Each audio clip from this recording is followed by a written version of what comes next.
continue to make that work in her life effective.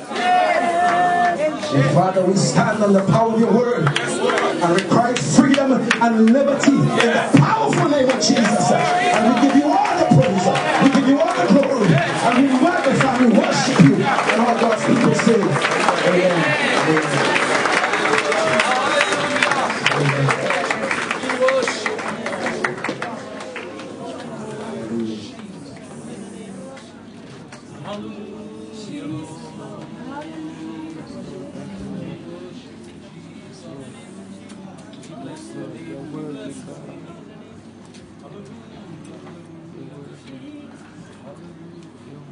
It's a lot of hurting people.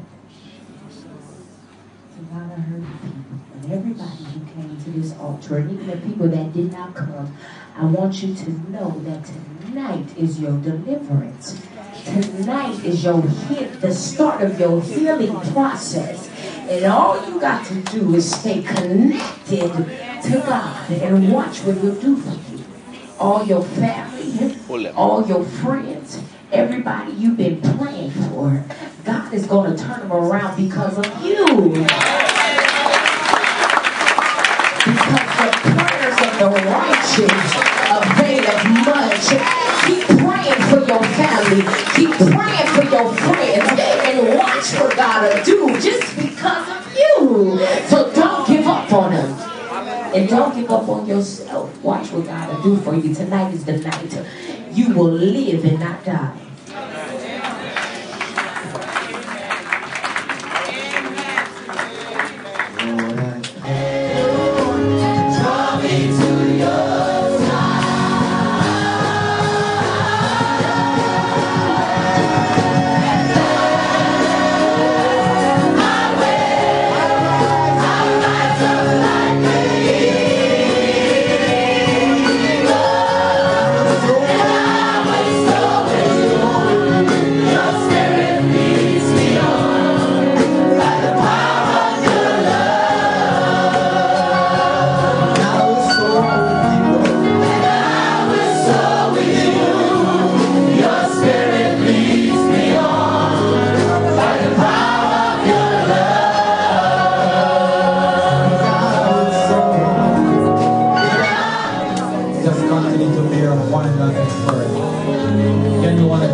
For allowing us the use of their sanctuary. Gosh, Sister Cole is on the first lady here. We really want to thank you.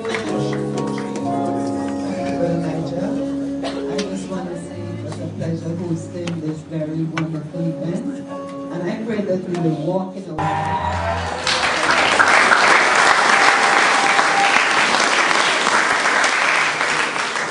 definitely sees the best in us. When everybody, I always say He sees the best, even when we in our mess, He still can see the best in us. And that song ministers to me in a very special way because throughout my whole life and the situations that I've made and the decisions that I've made to do certain things, a lot of people have wrote me off and disowned me and threw me away, but God never did. He saw the best in me when everybody saw the worst in me. So that song ministers to me in a special way.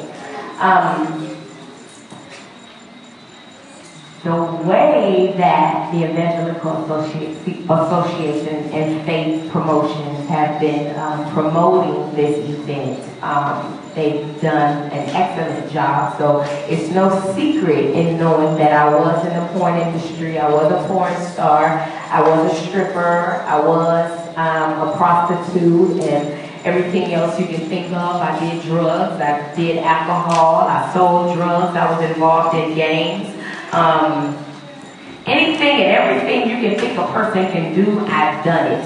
And I always tell people, see, you only see the surface, you only see the outside. You never know what causes a person to do what they do. You never know the story behind it.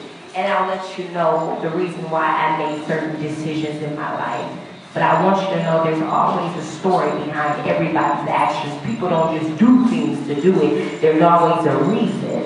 And my reason is for the decisions that I made in my life is that I come from a very, very dysfunctional household, a very dysfunctional background. My father was very abusive to my mother, and then when my mother and father divorced, my father had very, very, very many women, at least 3 to 4 different women a week, and he was very abusive to them. So I grew up seeing my father abuse women, thinking and believing that it was okay for men to abuse women. This was my mindset, because as kids, we only imitate what our parents show us. And as my father beat these women, and as he had so many women, I thought that it was okay, that this was normal. Obviously, that is not the case, but this is what I thought. Shortly after that, when I was 8 years old, my father would drop me off at a babysitter's house.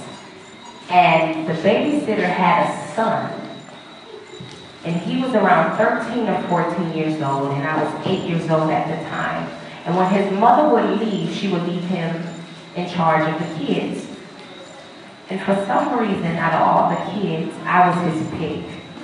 He would molest me when his mother would leave. He would take me into his room, and he would touch me, and he would stick things inside of me, and he would hit me and do things to me. And then he told me if I ever told anybody that he would harm me, he would kill me or my family. So I said nothing. I just endured the abuse over and over and over again.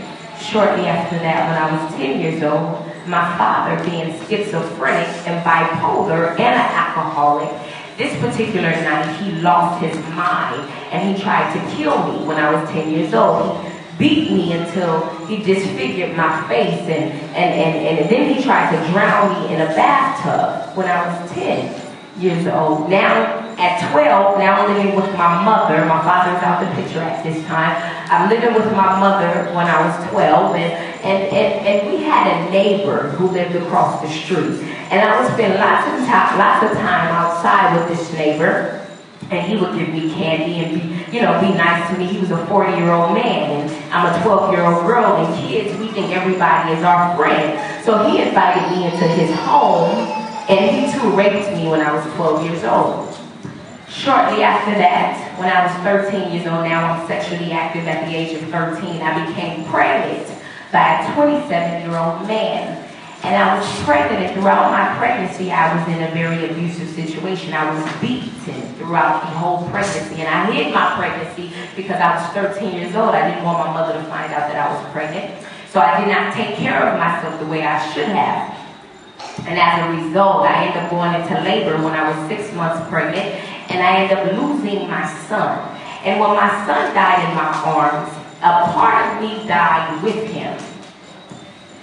Because at this point, all the anger, all the hurt, all the depression that I felt has now surfaced. It has now exploded. I had kept everything in. I never expressed my feelings about what was going on with me. And now that my son has died, everything has hit the fan. And I tell people it's very deadly, it's very critical to keep things on the inside. When things are going on with you, especially abuse or rape or molestation, when that is happening, it is your duty to tell somebody what's going on with you, because the more you hold that on the inside of you, it grows and it turns into something I didn't expect it to be. Had I told somebody what was going on with me, I probably had not. When everyone else around could only see the worst in me, I wish I had